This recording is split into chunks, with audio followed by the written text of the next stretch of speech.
이사야의 고난, 고난에서 사명으로라는 말씀의 제목으로 거룩하신 하나님 말씀 나누겠습니다. 이사야의 고난, 고난에서 사명으로. 여러분, 사명을 받는다라는 것, 이것은 굉장히 중요한 것입니다. 여러분들은 사명자이십니까? 사명자 아니세요? 사명자이십니까? 아멘. 저는 이곳에 계신 저와 여러분 우리 모두가 하나님의 사명자이심을 믿습니다. 우리는 그저 목회자뿐만이 아니라 모든 사람들이 하나님의 사명 앞에 선 그의 백성입니다. 우리는 일평생을 살아가며 그분의 사명을 감당해야 되고 그 사명대로 살아가야만 합니다. 더욱이나 여러분, 이 사명이라는 것, 저와 우리 다른 목회자들 같은 이런 사역자들에게는 더욱더 중요한 것입니다. 저는 개인적으로 사명 없이 주의 일을 하면 망하게 된다라는 가치관을 가지고 살아가는 사람입니다. 저에게는 이게 목회적인 신념이에요. 세상에 존재하는 수많은 사역자들이 있고 목회자들이 있지만 그저 그것으로 자신의 배를 채우고 자신의 유익을 구하는 것, 그것만큼 악한 것이 없다라고 여기는 사람입니다. 그래서 저는 늘 저희 교육자들에게 회의를 하거나 무언가를 나눌 때 사명으로 일하라고 반드시 말합니다. 왜냐하면 사명을 주어진 자리는요, 사람이 그 자리를 세운 것이 아니라 하나님이 부르신 자리이기 때문이죠.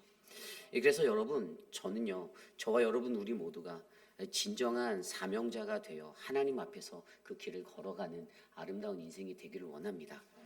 어떤 자신의 유익이나 취미 활동으로 그 사역을 감당하는 것이 아니고요, 하나님 일을 맡는 것이 아니고 이 일은 하나님이 내게 주신 사명이다라는 불타오르는 그러한 사명감이 우리에게 반드시 필요합니다. 그래서 오늘 말씀은요, 우리에게 그러한 사명에 관해서 이야기해주고 있습니다. 이사야의 고난. 여러분, 오늘 우리가 묵상한 이사야서 6장은요, 이사야가 하나님의 부르신 그 소명 앞에 선 자리입니다. 하나님이 부르신 그 소명의 자리에서 여러분, 이사야가 무엇을 말하고 있습니까? 이사야는요, 이것을 가장 고난스러운 자리로 여기고 있어요. 왠지 아세요? 자신의 죄성, 내가 얼마나 추악한 죄인인지를 하나님의 거룩함 앞에서 마주하였기 때문이죠. 그래서 여러분, 오늘 사명을 받는 이 자리, 이 사명을 받는 것에는요, 그것이 필요한 것이 요구되어지는 것인데, 그것은 하나님의 영광을 마주해야 하고, 하나님의 영광을 마주한 자는 자신의 죄성을 발견하고 회개하고 하나님의 그 제단 숯불로서 그것을 회복하여 주시는 그 은혜를 마주해야 하고요. 그것을 통하여서 어떻게 해요? 사명의 자리로 나가야 한다라는 것들을 우리에게 말씀해 주고 있습니다. 그래서 오늘 저와 여러분 우리 모두가 이 말씀을 통하여서 우리에게 주어진 사명을 다시 한번 되새겨보고 이 고난의 말씀 안에서 이사야가 거했던 고난의 시간 앞에서 우리가 어떠한 사명자로 이사야가 나아갔는지를 통해 저와 여러분의 사명이 다시 한번 회복되어지는 아름다운 시간이 되기를 간절히 축원합니다. 그래서 여러분, 오늘 첫 번째로 우리는요, 저와 여러분들 앞에 주어진 이 고난에서 사명으로 나아가기 위해서 우리는 가장 먼저 하나님의 영광을 바라보고 우리 자신을 성찰해야 한다는 것입니다. 우리는 가장 먼저 하나님의 영광을 바라보고 우리 자신을 성찰해야 합니다. 이 고난을 통해서 나 자신의 그 사명으로 나아가기 위해서는요, 여러분, 우리는 하나님의 영광을 마주하는 인생이 되어야 합니다. 여러분, 오늘 이사야 선지자, 이 사람은 누구입니까? 이 사람은요, 그 남유다라는 땅에서 4명의 왕이죠. 우시야 왕, 요담 왕, 아하스 왕, 그리고 히스기야 왕까지 이뤄서 이 4대에 걸쳐진, 어떤 이들은 50년이라고 말하는데, 또 다른 신학자들의 여러 가지 종류가 있지만, BC 738년부터 701년까지 무려 37년 이상의 시간을 하나님의 심판과 하나님의 소망을 외쳤던 그러한 선지자였습니다. 그런데 여러분, 그 당시에 남유다라는 나라는 맨 처음에 이 우시야라는 왕이 다스리고 있었는데요. 여러분, 이 우시야라는 왕 자체가 원래는 아사랴 왕이라고도 불리고요. 그의 아버지는 아마샤 왕이라는데 이 사람은 남유다의 10번째 왕이었어요. 그런데 그때 그가 하나님 보시기에 옳은 길을 잘했는데 마지막에 그가 가졌던 무너짐의 자리가 있습니다. 아마 여러분들이 기억하실 텐데 그가 바로 역대하 26장에 나와 있는 대로 자신이 마지막에 교만하여져서 제사장이 드려야 하는 그 제사장의 직분을 자신이 개입하여서 자신이 하려고 하였다가 문둥병을 받게 되고요. 그것으로 말미암아 별궁에서 갇혀서 그렇게 마지막을 허무하고 비참하게 맞이했던 왕으로 기억된 사람이에요. 어쨌든 그러한 때 그 남유다에 여전히 우상이 흘러가고, 이 우시야 왕은요 아버지의 그 아마샤의 뜻을 본받아 하나님의 일을 잘 행하였지만 여전히 산당을 폐하지 아니어서 남유다 곳곳에 여전히 산당들이 성행하게 하였던 그러한 죄를 이어갔던 그러한 모습도 가지고 있었거든요. 그 나라의 어지러움 가운데, 혼란함 가운데 하나님의 말씀을 듣고 이사야 선지자는 그 나라의 백성들에게, 더 나아가 이방의 나라들에게까지 그들에게 임할 하나님의 심판에 대해서 계속적으로 거침없는 말들을 쏟아부었던 선지자였습니다. 그의 말들은 처음부터 끝까지 하나님의 심판으로 가득하였어요. 너희가 심판받을 것이다. 너희가 심판받을 것이다. 왜죠?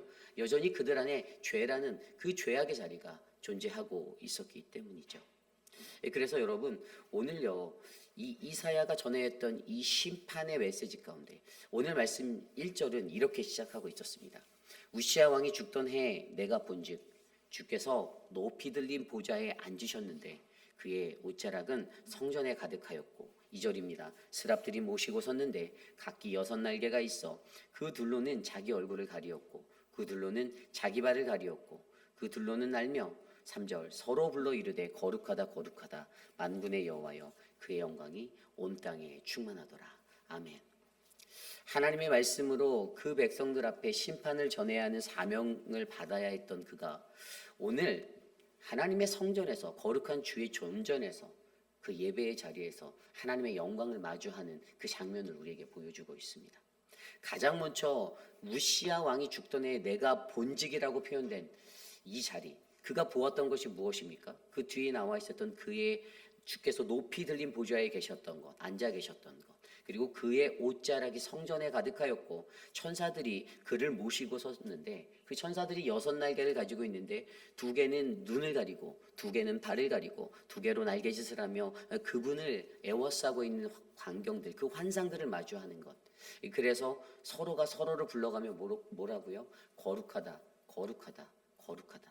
만군의 여호와의 영광이 온 땅에 충만하다라고 외치는 이 음성을 들었다라는 것입니다.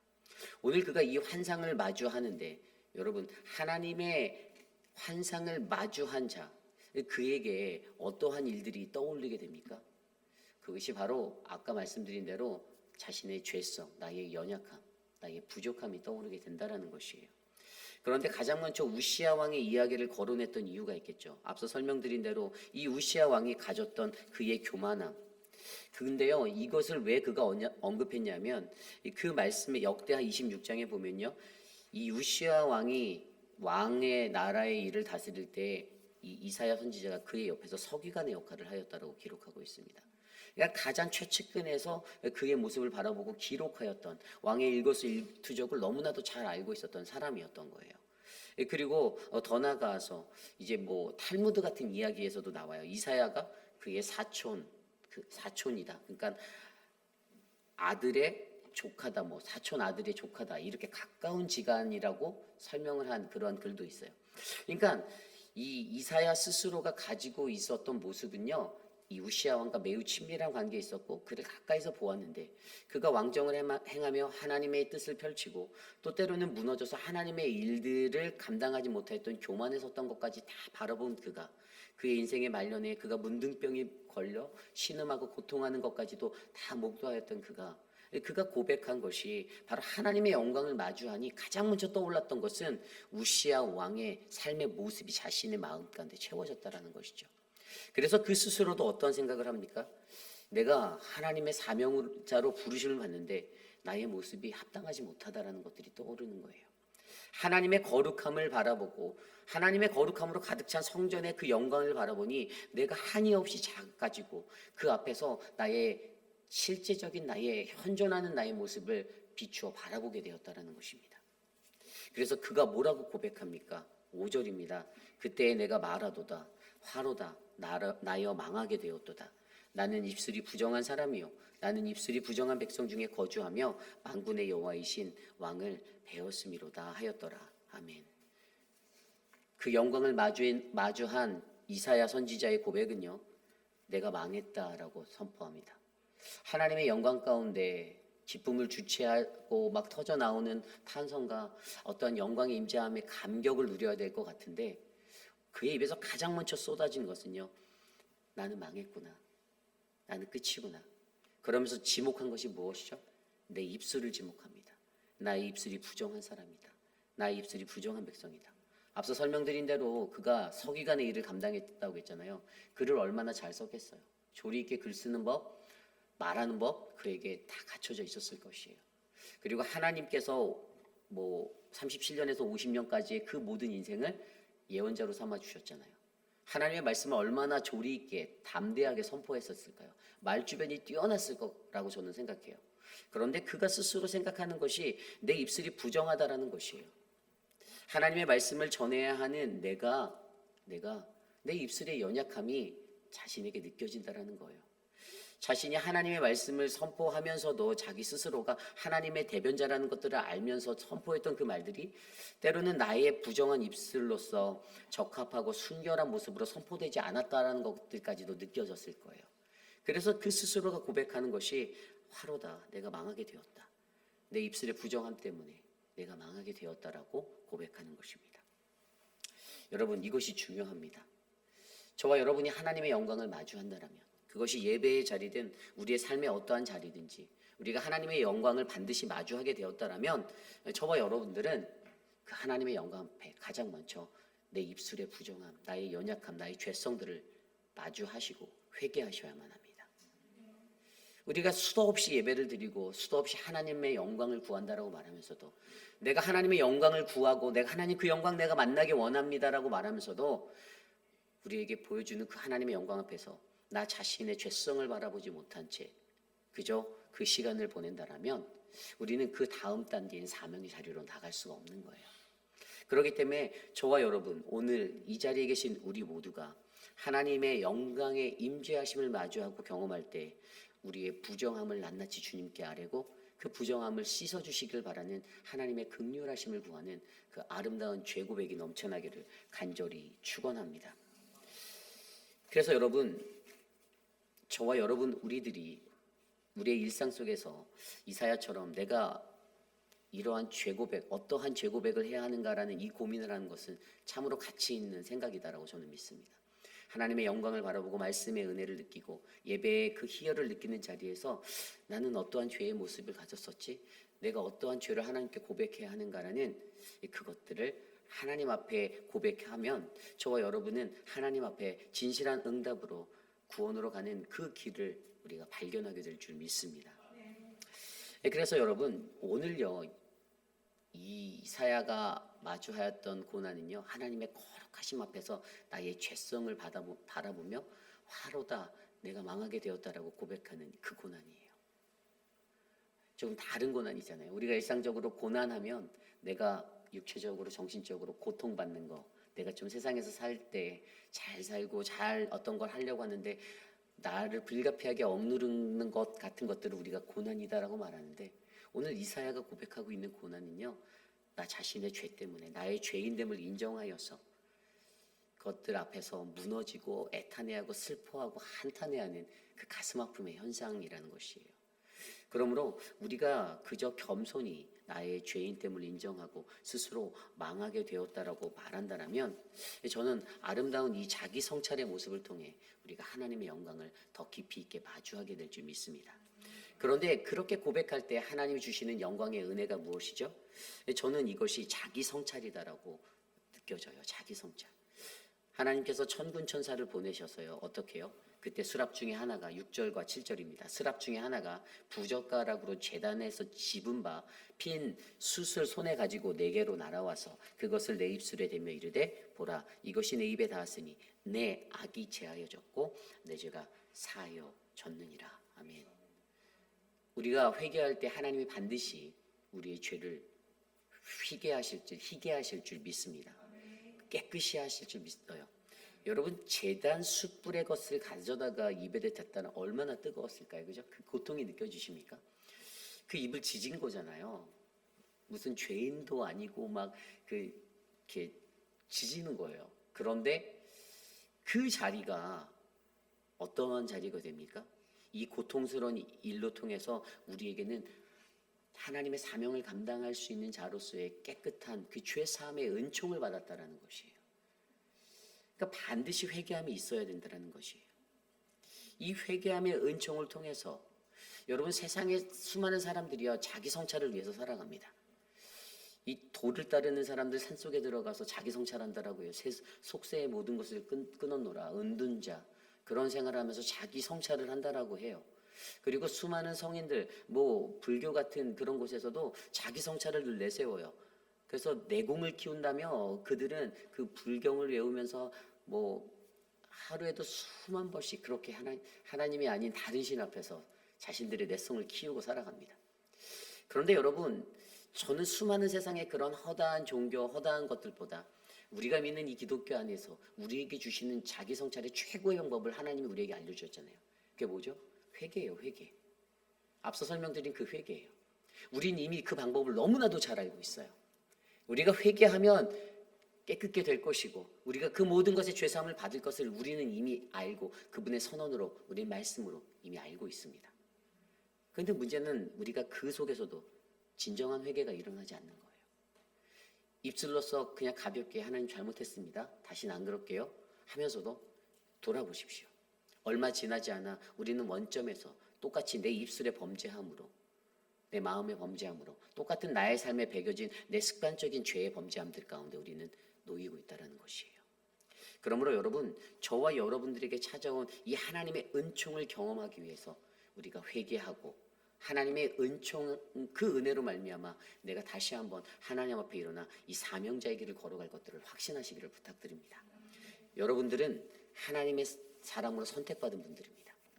그렇기 때문에 그러한 한 사람 한 사람에게는 반드시 하나님의 영광 앞에서 우리의 떠오르는 죄성을 하나님께서 예수 그리스도의 보혈로 그분의 은혜로 덮어주시고 우리를 다시 한번 일으켜 주실 그런 믿음의 사람임을 반드시 기억하고 하나님 앞에 나아가시기를 간절히 축원합니다.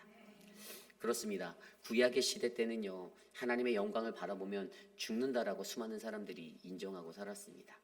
모세도 그랬고요, 모든 사람들이 그랬어요. 그런데 오늘 이 시대를 살아가는 저와 여러분들은요, 늘 하나님의 영광을 구하며 예배드리지 않습니까? 이곳에 하나님의 영광이 임하길 기도하며 나아가지 않습니까? 우리가 밟는 땅, 우리가 선 곳, 우리의 가정마다 그리스도의 계절과 같은 하나님의 영광이 임하기를 원하지 않습니까? 그래서 오늘 저와 여러분이 드리는 이 예배도 너무나도 귀한 거예요. 고난주간이라 특별해서 이곳에 나온 것이 아니라 하나님의 영광 때문에 그 영광에 이끌려 오늘 이곳에 오신 저와 여러분, 우리의 예배 가운데 그분의 영광을 만나시고 나의 연약한 죄성을 바라보시고 하나님 앞에 회개함으로 그분의 죄 씻음의 은혜로서 주님 앞에 다시 서시는 우리 모두가 되시기를 간절히 축원합니다.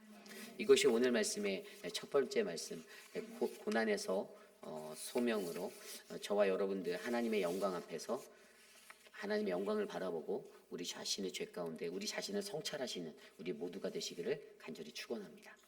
오늘 두 번째로 고난에서 사명으로, 오늘 두 번째로 고난으로 자신을 성찰하기 위해 우리가 사명으로 나아가려면요, 하나님의 사명으로 나아가야 한다는 것입니다.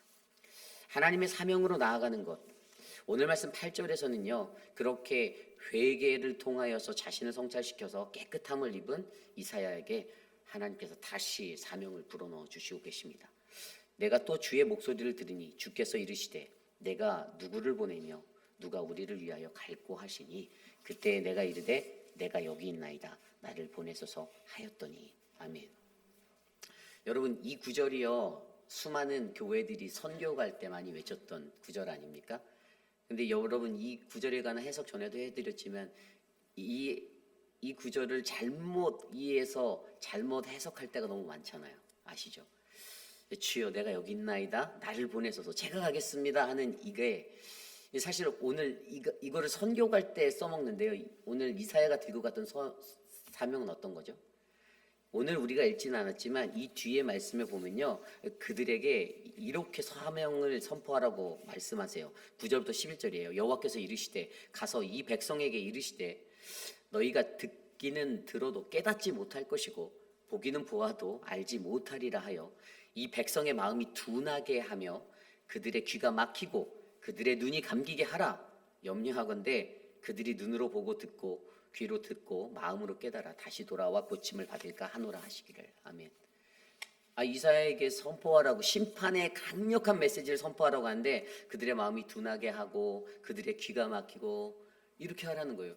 이게 저희가 신학교 다닐 때도 이 부분들을 서로 많이 토해하고 논의했었던 이야기거든요. 아니, 하나님 사명 주셨는데 하나님이 왜 이러한 사명을 그에게 부어주셨을까? 이상하다라는 생각이 들 만큼. 그런데 여러분, 이것의 참된 의미가 뭐냐면요, 하나님께서 너무나도 잘 아시는 거예요. 여지껏 그려왔듯이 저들에게 이 심판의 메시지는 선포돼야 하는데 저들은 분명히 듣지 않을 거야. 저들은 여전히 듣지 않을 거야. 저들은 스스로가 귀를 막고 저들은 너가 아무리 목청 터져라 외쳐도 쟤네들 변하지 않을 거야. 그래서 결국에 저들에게는 반드시 심판이 임할 거야를 전하는 것이었어요. 그럼에도 불구하고 하나님의 메시지는 선포되어져야 한다라는 것이 이 사명의 핵심이에요. 그래서 하나님은 그 사명을 감당하기 위한 사명자들을 계속해서 찾고 계시고 그 한 사람 한 사람을 부르고 계시는 거예요. 오늘과 같은 이 시대를 살아가는 저와 여러분에게도, 우리에게도 마지막 때 똑같아요.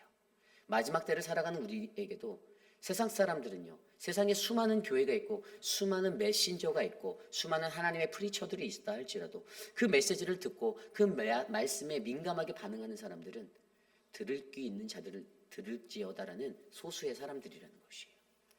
그래서 우리가 여기서 영적으로 느껴야 하는 것은요, 사명받는 우리들이 어떠한 상황과 환경에서도 우리는 하나님의 말씀을 선포해야 되는 그 사명의 자리를 찾아가야 한다는 것이 더 중요한 핵심인 것이죠. 비가 오나 바람이 부나 눈이 오나 그 어떠한 상황 속에서도 우리가 하나님의 말씀을, 하나님의 메시지를 세상 가운데 진실되게 외칠 수 있는가? 저는 우리 교회의 모든 성도님들이 그러한 사명자 되기를 원합니다. 사람들에게 눈치 보고 환경에 눈치 보고 그래서 이것을 오늘은 선포할까? 내일은 선포하지 말까? 제가 단상에 올라오는 이 예배의 순간마다 하나님의 말씀을 준비하며 기도하는 것이 있는데 하나님 담대하게 하소서라는 것입니다.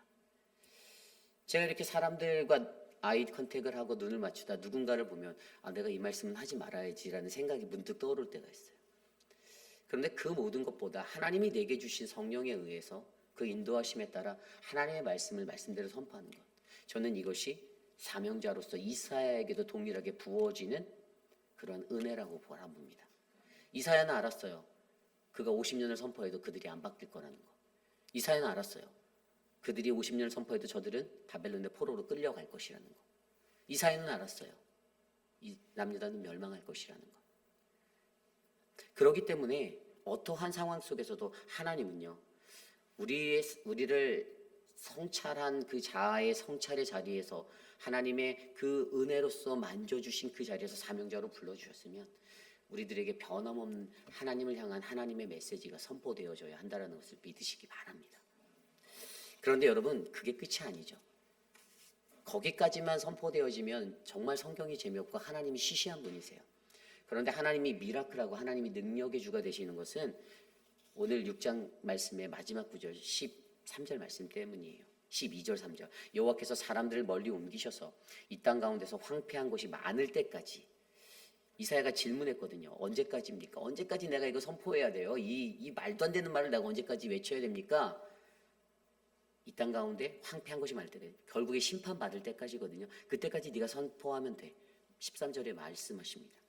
그 중에 10분의 1이 아직 남았을지라도 이것도 황폐하게 될 것이나 밤나무와 상수리나무가 배임을 당하여도 그 그루터기는 남아있을 것 같이 거룩한 씨가 이 땅에 그루터기니라 하시더니.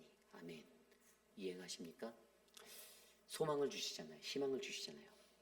니네가 멸망당해. 그거는 불변의 것이야. 너희는 포로로 끌려갈 거야. 변하지 않아. 너희는 심판을 당할 거야. 그런데 하나님이 10분의 1이라는 그루터기를 남겨두신다라고 말씀하십니다. 저는요, 마지막 날에 저와 여러분이 그 10%의 그루터기가 되시기를 부탁드립니다. 우리 회의빌 한인 장로교회가 그 10% 안에 들어가는 그루터기 교회가 되기를 원해요. 혼미한 것으로 세상의 것들 다 받아서 이상하게 만드는 그러한 나의 혼미함, 그래서 하나님의 말씀을 흐리게 만드는 그 죄성으로 살아가는 것이 아니라 하나님의 말씀대로 하루를 오늘 하루를 정직하고 성실하고 신실하고 바르게 열심히 살아.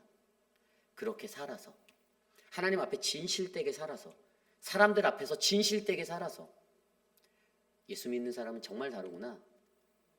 예수 믿는 사람을 바라보면서 야, 역시 예수 믿는 사람은 어제나 오늘이나 변함없어. 오늘 나를 또 속였네. 오늘 또 내 뒤통수를 쳤네가 아니라 야, 저 이중적인 모습 언제나 똑같지 라고 듣는 것이 아니라 한결같이 하나님의 사람이 다르구나. 제가 요즘에 예수라는 성경 공부를 하고 있습니다. 성경 공부를 하는데 한 권사님이 저에게 이런 말씀하세요. 2년의 시간을 저를 봤더니 그냥 한마디로 목사님 너무 대쪽 같았어요 이렇게 말씀하시는 거예요. 저한테 대쪽 같다라고 표현하시더라고요. 제가 이 욕은 아니죠. 근데 그분에게 저에게 말씀하신 건 욕은 아니었어요. 처음이나 지금이나 똑같이 대쪽같이 그 길을 걸어간다라고 저를 느끼고 계시더라고요. 대쪽 같다. 어떻게 보면 사명자에게 필요한 것은 대쪽 같음 아니겠습니까? 자기로 똘똘 뭉친 대쪽 같음이 아니에요. 하나님의 말씀 안에서 하나님의 기준으로 내 삶의 기준을 세운 대쪽 같음. 저는 이 시대의 진정한 사명자들은요, 그러한 대쪽 같은 믿음으로 하나님의 사명을 바라보는 그 소명이 필요하다고 믿습니다. 그래서 여러분, 우리가 바라볼 수 있는 것은요, 어떠한 상황에서도 하나님의 말씀만을 전하는 거예요. 참되고 진실하신 변함없는 하나님의 말씀을 선포하는 거예요. 그리고 하나님의 소망도 희망도 선포하는 겁니다. 그루터기가 반드시 남아있다. 그들이 바벨론의 유배 생활을 끝내고 다시 돌아와 다시 하나님 나라 그 하나님의 영광을 회복할 것이다라는 그 믿음을 심어주고 살아가는 거예요. 그러므로 여러분, 오늘 이사야의 선언대로, 이사야가 외쳤던 선언대로 어떻게 되었습니까?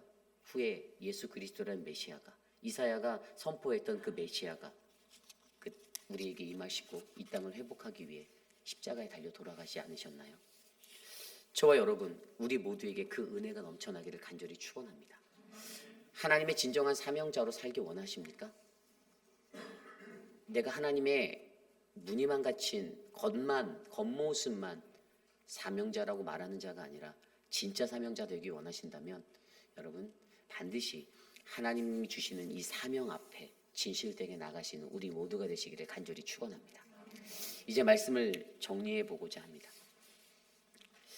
이사야가 53장 5절 6절에 이렇게 선언하였죠. 그가 찔림은 우리의 허물을 인함이요 그가 상함은 우리의 죄악을 인함이라. 그가 징계를 받음으로 우리가 평화를 누리고 그가 채찍을 맞음으로 우리가 나음을 입었도다. 우리는 다 양 같아서 그릇 행하여 각기 제가 할 길로 갔거늘 여호와께서는 우리 무리의 죄악을 그에게 담당시키셨도다. 예수 그리스도가 오시기 700년 전에 그 땅에 존재하였던 선지자 이사야, 그는 예수 그리스도가 우리에게 오셔서 우리의 모든 죄를 담당하시고 제갓길로 걸어가고 자기 마음대로 살아가는 혼미한 이 세상 가운데 가장 큰 대속의 은혜로 올 것을 선언하였습니다. 자신이 50년 가까운 시간을 심판의 메시지를 외치고 소망의 메시지를 외쳐도 자신의 생애에는 이들의 변화는 볼 수 없고 이 나라는 멸망할 것이고 이 나라는 황폐해질 것이다. 그러나 그 안에서도 하나님이 남겨놓으신 그 그루터기 된 사람들로 말미암아 하나님의 영광은 반드시 회복될 것이다라는 그 은혜를 외치고 다녔던 사람이 바로 이사야였습니다. 여러분, 우리가 진정한 사명자가 되기 위해서는요, 하나님의 영광을 바라보시고 하나님의 영광 속에서 내 죄성, 그 죄를 회개하시고 하나님의 은혜로 그 죄가 덮어지고 깨끗해지는 그 은혜를 경험하셔야만 합니다. 그리고 하나님의 사명자로 나아갈 때 진짜 사명자가 되기 위해서는요, 바로 하나님께서 주시는 이 사명을 마주하며 어떠한 상황 속에서도 환경 속에서도 그들이 귀를 닫고 그들이 눈을 가리우고 그들이 외면하는 그 모든 상황 속에서 그들이 나를 핍박하고 그들이 나에게 손가락질하고 나를 멸시천대하는 그 상황 속에서도 하나님, 내가 이 사명 놓치지 않겠습니다라는 그 확고한 사명으로 서셔야만 합니다. 저는 이곳에 계신 우리 모든 성도님들이 그러한 분들이 되기를 원합니다. 제가 예전에 선교 훈련을 받으면서 들었던 한 선교사님의 이야기가 있어요. 여러분, 시티 스터드라는 분을 아시나요? 웩 선교사님이, 웩이라는 선교단체 들어보셨나요? WEC. 제가 옛날 카자흐스탄에 갔을 때 웩 선교사님이 그 동네에서 같이 선교하셨는데 그분을 통해서 이 말씀을 들었는데 이 웩의 창시자예요. 웩이란 선교단체. 웩은요 훈련을 받을 때 선상에 바다에 배를 띄워서 그 위에서 6개월 동안 훈련을 받아요. 선교 훈련을 받아요. 세상의 모든 것들을 단절하고 땅의 것이 아니라 그냥 물 위에 떠져 있는 배 안에서 6개월 동안 먹고 자고 아침에 일어나면 같이 큐티하고 또 강의 듣고 말씀 듣고 훈련 받고 또 자고 기도하고 이걸 6개월 동안 해요. 이게 웩의 선교사가 되기 위해서 반드시 거쳐야 되는 과정이에요. 그런데 그 선교사가 어떤 사람이었냐면 영국 캠브리지 대학에서 이 사람이 공부한 사람이었는데 이 사람이 중국 선교사로 헌신해서 10년 정도 하다가 병에 걸려서 다시 돌아오게 됩니다. 그런데 돌아왔는데 어느 날 길거리를 가다가 전단지에 어떤 선교 홍보지를 본 거예요. 근데 그 전단지에 뭐라고 적혀있냐면 아프리카에 누가 갈 수 있나라는 이런 선교사, 아프리카의 식인종들도 선교사를 기다린다 뭐 이런 글들을 본 거예요. 그러니까 이게 마음이 와서 몸이 너무 아파서 왔는데 돌아와서 중국 선교를 10년 하고 돌아왔는데 이게 마음이 동한 거예요. 그래서 하나님께 기도했대요. 하나님, 사람들이 왜 아프리카에 가지 않죠? 일단 하나님이 그에게 그렇게 말씀하셨대요. 그런데 너는 왜 가지 않아? 그의 나이가 53세였어요 그때가. 그가 그때부터 아프리카로 들어가기 시작해서 아프리카에 사역을 합니다. 죽을 때까지. 그래서 웩이라는 선교단체를 세우고 마지막까지 헌신한 사람. 그래서 웩 선교센터에 가면 거기에 이러한 글귀가, 그를 기리는 이러한 글귀가 적혀 있어요. 예수 그리스도가 하나님이시고 그분이 나를 위해 죽은 것이 사실이라면 내가 그분을 위해서 하는 희생은 어떠한 것도 희생이라 할 수 없다. 수많은 사람들이 예수 믿으면서 내가 교회에서 이거 했네 저거 했네 자랑하잖아요. 그리고 어떤 문제 생기면 야 내가 이런 거 했는데 너 나한테 그럴 수 있어라고 말하거든요. 그런데 예수 그리스도가 진정한 우리의 하나님이다라고 내가 믿는다라면, 그분이 나의 하나님이 정말 하나님이라면, 내가 그 십자가를 정말 믿는다라면 그를 위해 드리는 것이 그 어떠한 것도 희생이라고 말할 수 있는 게 아니라는 거예요. 그것은 그분의 영광이고 우리의 사명이 되는 것입니다. 저는 우리 교우분들에게 이 영광의 은혜가 사명이 넘쳐나기를 원합니다. 그래서 우리가 하나님 앞에서 진짜 쓰임받는 아름다운 인생 되시기를 간절히 축원합니다. 그런 마음으로 함께 오늘 이 찬양 드리는데요. 주께서 높은 보좌에 앉으셨는데 함께 이 찬양 드리겠습니다.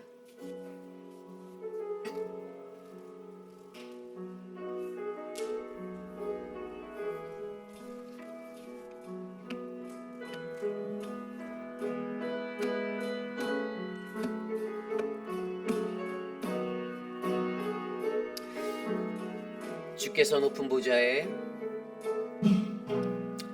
주께서 높은 보좌에 앉으셨는데 그 옷자락의 성전에 가득하도다.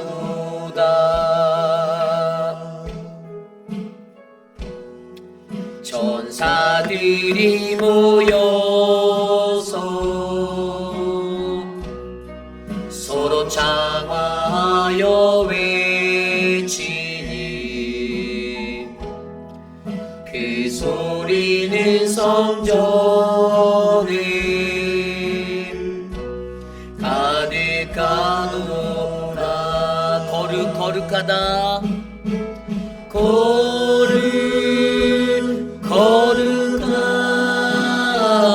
거룩하나 만군의 여호와,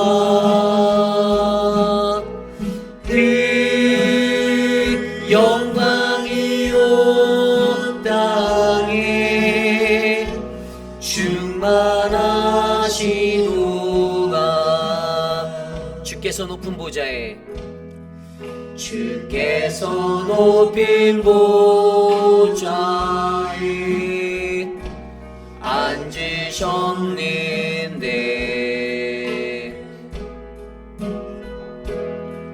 그 옷자락의 성전에 가득하도다.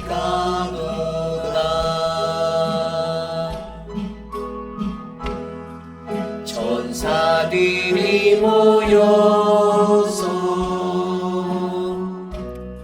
서로 창화하여 외치니 그 소리는 성전이 가득하도다. 거룩거룩하다.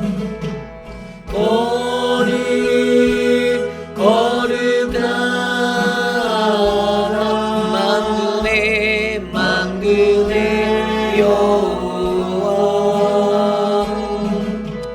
그 영광이 온 땅에 충만하시. 거룩하다. 거룩하다.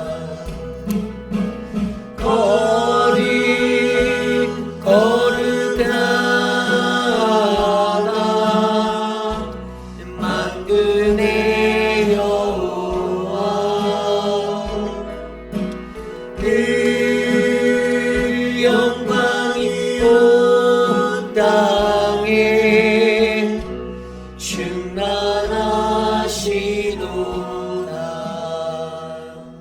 우리 시간 함께 기도합니다. 하나님, 오늘 주신 말씀 안에서 주께서 높은 보좌에 계신 그 옷자락이 성전에 가득함을, 천사들이 가득하여 서로 청하는 그 음성 가운데, 하나님의 영광 가운데, 하나님, 내가 나의 죄성을 바라보게 하시고 하나님의 회복함을 경험하게 하시고 제단 숯불로 나를 만지시는 하나님을 느끼게 하시며 하나님의 사명자로 하나님 세임 얻게 하여 주시옵소서. 이 시간 함께 기도합니다. 하나님 도와주십시오. 우리 교회를, 하나님 회의빛 아닌 장로교회를 거룩한 주의 성전으로 삼아주시기를 기도합니다.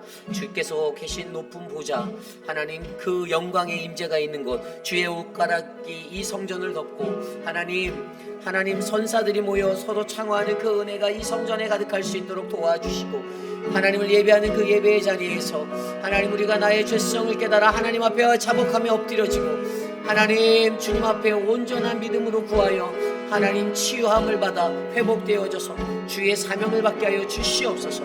하나님 믿음의 교회, 하나님의 거룩한 성전, 이곳에 주의 영광을 나타내시고 우리로 하여금 이 고난 가운데 사명을 발견하는 우리를 되게 하여 주시옵소서. 인도하여 주시옵소서.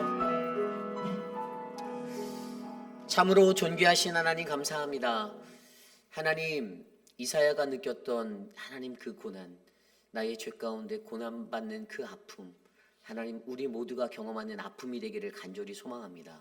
하나님, 수도 없이 예배드리고 하나님의 영광을 마주하면서도 아무런 감흥도 느끼지 못하고 나의 죄성도 깨닫지 못하고 내가 얼마나 추악한 죄인인지 느끼지 못하는 우리들의 완악함을 하나님 불쌍히 여겨주시고, 하나님 주의 십자가 앞에서 하나님 회개하여 깨끗함을 입어 하나님 사계절 그 어떠한 상황과 환경 속에서도 비가 오나 바람이 부나 눈보라같이 나 폭풍우가 치더라도 하나님의 온전한 사명 전파하고 하나님의 소망을, 그 희망을 외치는 하나님 우리 모두가 되게 하여 주시옵소서.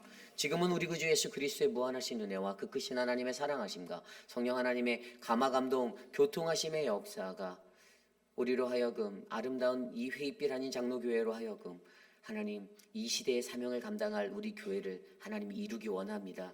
세상 가운데 하나님의 심판의 메시지를 선포하고 하나님의 희망을 선포하여 소망의 그루터기들을 이 땅에 세울 교회로 우리를 사용하여 주시옵소서.